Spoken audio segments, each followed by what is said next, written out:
வணக்கம். நான் வழக்கறிஞர் ஏழுமலை மாதவரம். நேற்றைக்கு முன்னாள் பாராளுமன்றத்தில் பாரதிய ஜனதா கட்சி எம்பி தர்மேந்திர பிரதான் சொல்லிட்டு ஒரு எம்பி பேசுகிறார். அதில் என்ன இவங்களுக்குள்ள வாக்குவாதம்னா, மும்மொழி கொள்கையை பற்றிய வாதம்.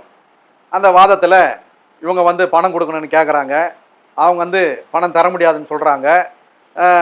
மும்மொழி கொள்கையில் யார் முன்னாடி கையெழுத்து போட்டது யார், அதற்கான வரைவுகளை கொண்டு வந்தது யார் அப்படின்றதுல இவங்க அந்த மும்மொழி திட்டம் காங்கிரஸ் அரசு இருந்தது இல்லையா, அந்த காங்கிரஸ் அரசு இருக்கும்போது அந்த மும்மொழி கொள்கை திட்டத்தை கையெழுத்து போட்டது நம்ம திராவிட மாடல் அரசு தான். நீங்கள் குதிக்கிறாங்கல்ல, தாம் தூணு குதிக்கிறாங்க, இந்தியை ஏற்க முடியாது. அதாவது இவங்க நாடகமே இப்படி தான். அங்கே போய் கையெழுத்தை போடுவான், இங்கே ஸ்டண்ட் அடிப்பான். இதுதான் திராவிட மாடல். இதனுடைய காரணமாக அந்த பாராளுமன்றத்தில் வாதம் நடைபெறுகிறது. அந்த வாதத்தில் அந்த எம்பி தர்மேந்திர பிரதான் சொல்கிறாரு, தமிழ்நாட்டு எம்பிகள் எல்லாம் நாகரிகமற்றவர்கள், பண்பாடற்றவர்கள். அதனால் இவங்க பற்றி இவங்க மொழியை பற்றி பேசுகிறதுக்கு செய்கிறதுக்கு இவங்களுக்கு எந்த விதமான தகுதியும் இல்லை அப்படின்னு அவர் பேசுகிறார். அதுக்கு நம்ம திராவிட மாடல் எல்லாம் இருக்கிறாங்க இல்லையா, உடனே இவங்க பொங்கி எழுந்துக்கிறாங்க. ஆஹா, தமிழர்களை இழிவுபடுத்தி விட்டார், தமிழர்களை கேவலப்படுத்தி விட்டார், தமிழ் மொழியை கேவலப்படுத்தி விட்டார், தமிழர் பண்பாட்டை கேவலப்படுத்தி விட்டார், தமிழர்களை மிக கேவலமாக பேசுகிறார் சொல்லிட்டு உடனே நம்ம திராவிட மாடல் எம்பி எல்லாம் அதில் அக்கா கனிமொழி எல்லாரும் சேர்ந்து உதிக்கிறாங்க. இவங்க அவர் சொன்னது திமுக எம்பிக்கள் எப்படி தமிழர்களை பற்றியோ, தமிழ் மொழியை பற்றியோ, தமிழர் பண்பாட்டை பற்றியோ, தமிழர் நாகரிகத்தை பற்றியோ பேசலை. அவங்க பேசுனது தமிழக எம்பிக்கள் தான் பேசுகிறாங்க. தமிழக எம்பிக்கள் யாரு? திராவிட மாடல் எம்பிக்கள். இதில் ஏதாவது சந்தேகம் இருக்குதா? இந்த திராவிட மாடல் எம்பிக்களை பார்த்தா கேட்குறாரு.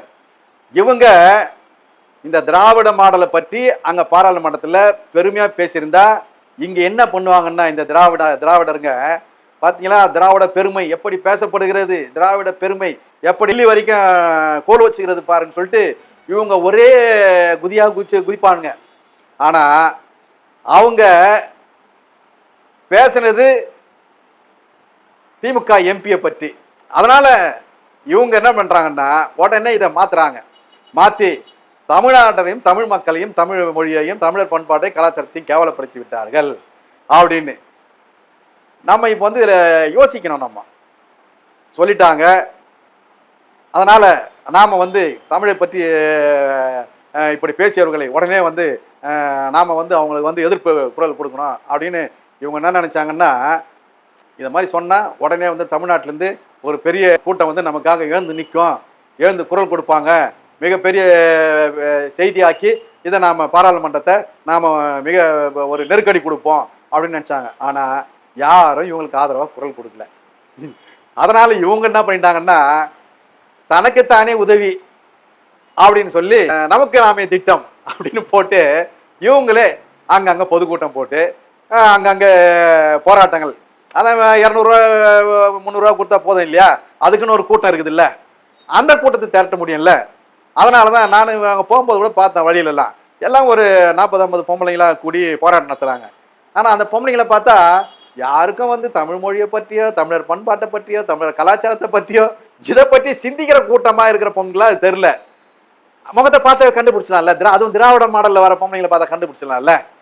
தமிழ் தேசியம் பேசுகிற பெண்கள் கூட்டத்திற்கும் திராவிட மாடலுக்கு வருகிற கூட்டத்திற்கும் முகத்தை பார்த்தாவே நம்ம கண்டுபிடிச்சிடலாம். அந்த முகம் வேற, இந்த முகம் வேற. இது 200க்கும் 300க்கும் வர முகம், அது இனத்துக்கும் மானத்துக்காக வர முகம். இதை நாம பார்த்தாலே கண்டுபிடிச்சிடலாம். இவங்க வேற வழி இல்லாம இப்படி ஒரு கூட்டத்தை 200 ரூபா 300 ரூபா தலைக்கு கொடுத்து கூட்டி தெரு அங்கங்க தமிழ்நாடு முழுக்க எதிர்ப்பை தெரிவிக்கிறோம். நாங்க தமிழை நீங்க அவமரியாதை பண்ணிட்டீங்க, தமிழர்களை கேவலப்படுத்துறீங்க, தமிழர்கள் நாகரிகத்தை பற்றி பேசிட்டீங்கன்னு சொல்லிட்டு நடத்தினாங்க. அது எடுபட முடியாமல் பேசிட்டு ஒரு சின்ன பொதுக்கூட்டத்தை போட்டு ஒரு 10 பேரை உட்காந்துட்டு எல்லாரும் வீட்டுக்கு போயிட்டாங்க. ஆனால் இங்க பேசுறாங்க இல்லையா, இந்த கு ராமகிருஷ்ணன், இந்த கனிமொழி, இந்த திராவிட அல்ல கைகள்லாம் இருக்குது இல்ல, இந்த ஷர்மிலின்னு ஒரு பொம்பளை ஏதோ ஒன்று இருக்குது, தீகாவா, அது தீகாவா என்னான்னு எனக்கு தெரியல அது. ஆனா அது என்னமோ பெரியாரு கூட இந்த அம்மா போய் பழகின மாதிரியும், பெரியாருக்கு இவர் கூட போய் அவருக்கு எடுப்புடி வேலை செஞ்ச மாதிரியும் இந்த அம்மா வந்து பேசுறாங்க. பெரியார் வந்து எவ்வளவு கருத்துக்களை பேசியிருக்கிறாரு தெரியுமா, எவ்வளவு பெரிய விஷயங்கள்லாம் செஞ்சிருக்க மாதிரி பேசு, அது பேசிட்டோம் ரைட்டு. இங்க நீ பேசுறதுக்கு அப்புறம் வரோம். இதுல இவங்க சொன்னதை அங்க சொன்னது வேற, இவங்க இங்க வந்து மாத்தி பேசுனது வேற. நான் என்ன சொல்றேன், அவங்க பேசினாங்கல்ல, திட்டினாங்கல்ல, யாரை திட்டினாங்க? தமிழக எம்பிக்களை திட்டினாங்க. திராவிடர்களை பேசிவிட்டார்கள், திராவிடர்களை திட்டி விட்டார்கள், திராவிட நாகரிகத்தை பற்றி பேசிவிட்டார்கள், திராவிட பண்பாட்டை பற்றி பேசிவிட்டார்கள் அப்படின்னு கத்த வேண்டியதானே அக்கா கனிமொழி அவர்களே. இப்படி எல்லாம் கத்திருந்தீங்கன்னா நீங்க உண்மையிலே திராவிட மாடல் அப்படின்னு சொல்லலாம். இதுல எங்க அண்ணன் வைகோகிறாரு பாருங்க, அவர் எல்லாத்தையும் விட்டாரு, எல்லாத்தையும் விட்டுட்டு கனிமொழிக்காக குரல் கொடுப்போம். அட பைத்தியமே, எப்பேற்பட்ட ஆளு! உன்னுடைய பாராளுமன்றத்தினுடைய குரல்கள் ஒழிச்ச காலங்கள்லாம் எப்பேற்பட்ட காலம். அந்த காலத்தை எல்லாம் பறி கொடுத்துட்டு இப்ப வந்து கனிமொழி பின்னாடி போய் நின்னுன்னு கனிமொழிக்காக குரல் கொடுப்போம். அதுதான் இது நமக்கு பார்த்தாலே சிரிப்பா வருது. இது நமக்கு கனிமொழி மன்னிப்பு கேள், நமக்கு சிரிப்பா வருது இல்லையா, பக்கத்துல கூட சிரிக்கிறான். என்ன தலைவர், மதிமுக முன்னாள் தலைவர், இன்னாள் தலைவர் வேற அவங்க பையன், அதனால வந்து முன்னாள் தலைவர் இப்படி ஆயிட்டாரு. நம்ம அக்காவுக்கு கூட முன்னாடி தளபதிக்கு தான் டீ கொட்டி போச்சு தொடையில, அதை போய் ஒரு கட்சி பேத்து ஐயோ தளபதி அப்படின்னு தொச்சி விட்டாரு, தளபதிக்கு டீ கொட்டிடுச்சு அப்படின்னு. இப்போ கனிமொழியை வந்து குரல் கொடுக்குற அளவுக்கு இன்னைக்கு வைகோ வந்துட்டாரு அப்படின்னு யோசிக்க பார்க்கும்போது நமக்கு ரொம்ப வருத்தமா தான் இருக்குது வைகோ நினைச்சாலே. அதனால இவங்க முட்டு கொடுக்குறாங்க பாருங்க, ராமகிருஷ்ணன், இந்த ஷர்மிலி, இந்த திராவிட அல்லக்கைகள், இந்த திராவிட மாடல் கூட்டங்கள்லாம், இவங்கெல்லாம் இங்க பேசுனீங்கல்ல பெரியார் இப்படி பேசினாருன்னு, தமிழ்நாட்டில் உங்க பெரியார் அடிப்படுறாரு, இங்க அடிச்ச அடி எங்க அண்ணன் சீமா பார்லிமெண்ட் வரையும் உதப்படுறாரு. இப்போ இப்ப பெரியார் இருந்தாருன்னா ஓன்னு கதறுவாரு, ஏடாடி நான் செவனேன்னு தாடா இருந்தேன், என்னை ஏன்டா ஏத்து நடு ரோட்ல தமிழ்நாட்டை தான் விட்டுங்கன்னு பார்த்தா இப்ப எத்துமே அங்க டெல்லியில எத்துமே விட்டு என்ன சாவடிக்கிறீங்கடா, நீங்களாம் உருப்படிங்களா, நான் நிம்மதியா தூங்கினுக்கிறேன்னு பார்த்தா என்னை எத்துமே எழுப்பி இங்க நான் தமிழ்நாட்டில் எழுப்பி அடிக்கிறானுங்க. அங்க போனா பாராளுமன்றத்தில் நிர்மலா சீதாராமன் சொல்லிட்டு ஒரு எம்பி பொலன்னு என்ன பொழந்து தள்ளுதாடா, படுவாங்களா, என்னை இந்த நிலைமைக்கு ஆளாக்கி விட்டீங்களான்னு பெரியார் இருந்தாருன்னா பாவம் கதறுவாரு அவரு. அந்த நிலைமைக்கு ஏற்ற மாதிரி நீங்க விட்டுட்டானுங்க. அந்த அம்மா கேட்ட கேள்விக்கு ஒரு கேள்விக்கு கூட பதில் சொல்ல முடியாது இவங்களுக்கு. இன்னுங்க அவன் பதில் சொல்ல முடியல. இங்க வந்து போராடிக்கிறானுங்க, உதப்படுறது அங்க, எங்க உதப்படுறது பாராளுமன்றத்துல, போராடுறது எங்க, இங்க வந்து போராடிக்கிறானுங்க. இங்க இருக்கிற மக்களுக்கு என்ன நடந்ததுன்னு தெரியாது. 200 ரூபாய்க்காக 300 ரூபாய்க்கு வர கொடுத்த வச்சுன்னு போராடுறாங்க. அந்த நிர்மலா சீதாராமன் நமக்கு பல பிஜேபி கிட்ட பல கருத்து வேறுபாடுகள் இருக்குது. அதுல வந்து நாம சமரசம் செய்யறதுக்கெல்லாம் நாம தயாரா இல்லை. என்ன எங்க அண்ணனும் என்னைக்கு வந்து இங்க தமிழ்நாட்டை நாங்க திராவிடத்தை அடிக்கிறோம் அது வேற. ஆனா அதுக்காக பிஜேபி சொல்ற புகுத்துற கொள்கைகள்லாம் இங்க ஏத்துக்கிறது நாம் தமிழர் கட்சி இல்லை. இருந்தாலும் நேத்து நிர்மலா சீதாராமன் அடித்த அடி இருக்கிறது சரியான அடி, பொலந்து எடுத்துச்சு பெரியார். அந்த அம்மா மிகப்பெரிய கேவலப்பட்டு போயிட்டாங்க பெரியார். என்ன தமிழ் பண்பாடுன்றீங்க, தமிழர் நாகரிகன்றீங்க, தமிழுடைய கலாச்சாரன்றீங்க, தமிழ் மொழி பற்றுன்றீங்க, இவ்வளவு பேசுறீங்க. 1948 பெரியார் பேசி இருக்கிறாரு, தமிழ் ஒரு காட்டு மிராண்டி மொழின்னு சொல்லி இருக்கிறாரு, கேவலமான மொழி, அதுல வந்து எந்த விதமான விஞ்ஞானமும் இல்ல, அதனால தமிழை படிக்காதீங்க, தமிழ் ஒரு சனிய அப்படின்னு சொல்றாரு. இதெல்லாம் சொன்ன ஒரு தமிழை பற்றி கேவலமான பேசின ஒரு ஆளை வந்து உங்க திராவிட தலைவராக எடுத்து வச்சிருக்கிறீங்க. இங்க வந்து நாகரிகத்தை பற்றியும் மொழியை பற்றியும் பேசுறீங்க. இது உங்களுக்கு கேவலமா இல்ல? இது நானா சொல்றேன். இப்ப நான் சொல்றேன் இந்த கருத்தெல்லாம் நான் சொல்லல, நீங்க தலைவனா ஏத்துக்கிறீங்க பாருங்க. அந்த பெரியார் சொன்னதான் நான் பேசுறேன். தமிழ் காட்டு மிராண்டி மொழி, தமிழ் ஒரு சனியன், தமிழை படிச்சா வேலை கிடைக்குமா, இந்த தமிழை வச்சு என்ன பண்ண முடியும், அதனால இந்த சனியனை விட்டு தொலைங்க, இந்த சனியை எதுக்கு தமிழ் அப்படின்னு சொல்லி சொன்னவர் பெரியார் தான். அவரை தான் நீங்க வந்து தலைவனா ஏத்து இருக்கிறீங்க அப்படின்னு அந்த நிர்மலா சீதாராமன் அந்த பாராளுமன்றத்தில் காரி காரி துப்பிடுச்சு. இவங்களுக்கு என்ன பேசுறதுன்னு தெரியல. இவங்க அங்க பேச முடியாம திணறாங்க. திணறிட்டு அங்கிருந்து மூட்டையை முடிச்ச கட்டிக்கின்னு அங்கிருந்து கிளம்பி தமிழ்நாட்டுக்கு வராங்க. தமிழ்நாட்டுக்கு வந்து உதவாங்கிறது அங்க, போராடுறது இங்க. உங்களை அங்கதானே ஆச்சாங்க, அங்க நின்னுல சண்டை போடணும். நீங்க 40 எம்பி இருக்கிறீங்க, 39 எம்பி இருக்கிறீங்க. இவ்வளவு பேர் நீங்க எதுக்கு இருக்கிறீங்க? எல்லாம் தடிமாடுங்க மாதிரி போய் அங்க இருக்கிற பாராளுமன்ற கேன்டீன்ல சாப்பிட்றதுக்கு திங்கிறதுக்கு தானே. அங்க கேட்கிற கேள்வி அங்க பதில் சொல்லணும் இல்லையா? எங்க பெரியார் அதெல்லாம் பேசல, எங்க தலைவர் அது மாதிரிலாம் பேசல அப்படின்னு அங்க உங்க கருத்தை பதிவு பண்ணிருக்கலாம்ல. அங்க பதிவு பண்ணாத இங்க வந்து பண்றீங்க. இது என்ன கூத்து இது? உங்க திராவிட மாடலு சந்தி சிரிக்குது. உங்க மாடலு நல்லா இருந்த பெரியார தமிழ்நாட்டில் தான் அடிபட்டு இருந்தாரு தெரு தெருவா. அவருக்கு கொண்டு போய் அங்க உதவாங்க வச்சுட்டீங்க.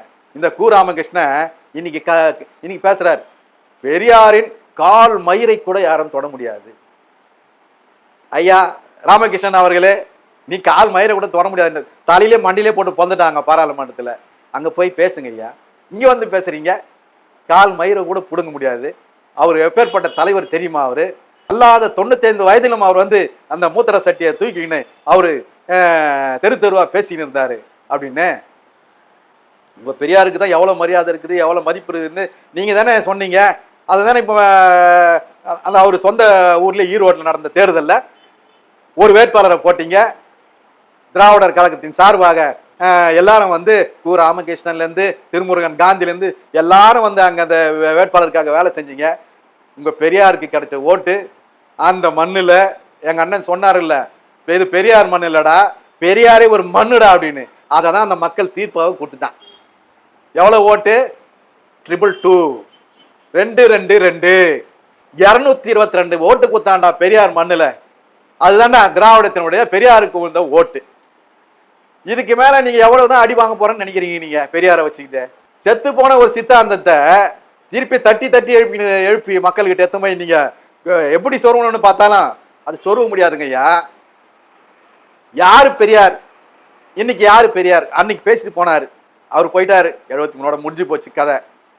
சரி, அந்த 73க்கு அப்புறம் வேற எவன்டா பெரியாருங்க? அந்த பெரியாரின் கருத்துக்களை தெரு தெருவா போய் அவரு தூக்கின்னு போன மூத்திர சட்டி மாதிரி தூக்கின்னு போய் எவனா பேசுறதுக்கு தயாரா இருக்கிறீங்களா? இல்ல இன்னைக்கு அவரு பேசின பேச்ச நீங்க பேச முடியுமா? அன்னைக்கு வந்து கல்வி அறிவு இல்லாத காலம். அதனால மக்கள் கிட்ட நீங்க பேசுனது, நீங்க எழுதுன எழுத்துக்கள்லாம் போய் அன்னைக்கு சரியா மக்கள்கிட்ட போய் சேரல. ஆனா இன்னைக்கு அதை நீங்க எழுதுனதை கூட மக்கள்கிட்ட போய் சேரக்கூடாதுன்னு முடக்கி வச்சிருக்கிறீங்க. எங்க அண்ணன் தான் கேட்கிறாரு, எழுதின பத்திரிகை எல்லாம் வெளியிடு, தேசியமயமாக்கு, என்ன பொது வெளியில அதை அனுமதி வெளியிடு அப்படின்னு சொல்றாரு. உங்களுக்கு வெளியிடறதுக்கு தைரியம் இருக்குதா? தெம்பு இருக்குதா? திராணி இருக்குதா? இதையெல்லாம் பேசுறதுக்கு துப்பு இல்லை உங்களுக்கு. இன்னும் வந்து பெரியார் காலு மயிறு கூட புடுங்க முடியாது அப்படின்னு புடிங்காச்சு. 222 ஓட்டு பெரியாருக்கு இந்த ஓட்டு. இதாண்டா பெரியாரோட கால் மயிறு. கு ராமகிருஷ்ணன் அவர்களே, இதுதான் 222 தான் சொந்த மண்ணில் பெரியார் விடுது. ஏன் உன்ன அந்த பெரியாரை அவமானப்படுத்தணும்னு நினைக்கிறீங்க? ஏன் அந்த பெரியாரை உன்னை அசிங்கப்படுத்தணும்னு நினைக்கிறீங்க? ஏன் அந்த பெரியாரை உன்னை கேவலப்படுத்தணும்னு நினைக்கிறீங்க? நிம்மதியா போன ஒரு மனுஷனை நிம்மதியா இருக்க விடுங்கய்யா. அது இல்லாம நீங்க போயிட்டு பெரியார உன்னை தெரு தெருவா பேசிக்கின்னு இங்க வாங்குற அடியிலாது அங்க போய் அங்கே வாங்கி விடுறீங்க. அதனால இனிமேலாவது நல்ல செய்தியை பேசுங்க. தமிழ்நாட்டு மக்களுக்கு தேவையானதை, தமிழ் மக்களுக்கு தேவையானதை செய்யுங்க. அதையெல்லாம் செஞ்சுட்டு இங்க அரசியல் நடத்துங்க. ஆறி போன கஞ்சி பழங்கஞ்சின்னுவாங்க, அது மாதிரி அது வடிகட்டின கஞ்சி. அதனால அந்த கஞ்சியை வச்சு இனிமேல் மக்களுக்கு ஊத்தணும்னு நினைக்காதீங்க. அது உதவாத கஞ்சி. அதனால இனிமேலாவது திருந்துங்கய்யா. திமுக காரணங்களும் திராவிட மாடல் காரணங்களும்